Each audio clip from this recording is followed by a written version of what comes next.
The areas where most individuals lack is just an awareness of how they come off, primarily in an interview. A lot of candidates or clients are frustrated, they're angry about the fact that they've lost their job, and sometimes they carry that into the interview process.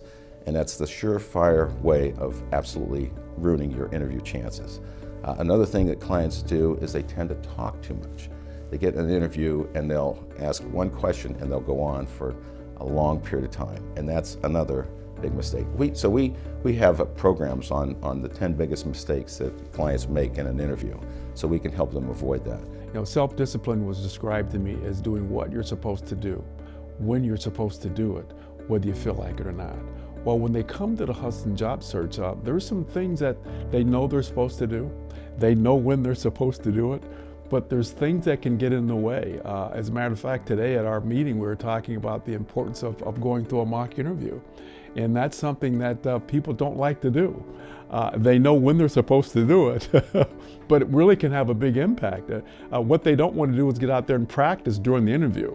The mock interviews that we conduct here gives them an opportunity to make any kind of mistakes and improve upon them at that time. So when they go to the interview, they're actually ready. So in this mock interview, we videotape an actual interview. We have a client come in, they have their resume, they have their job description that they're applying for, and then we interview them in a real life situation.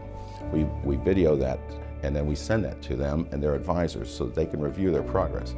At the end of the actual interview that we do with them, we give them feedback. The advisor does, I do, and Jim Ahern, our president, we all give this feedback, and they have that recorded as well, so they can see what they did well and what they need to improve on.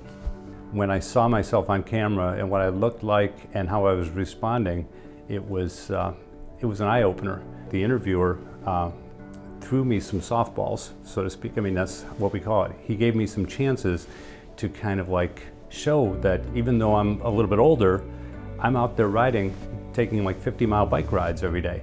That I'm a really active person, I'm a healthy person, and I didn't catch, that he was giving me that opportunity. And so I asked, after I was hired, what was it about me that you chose me for this position?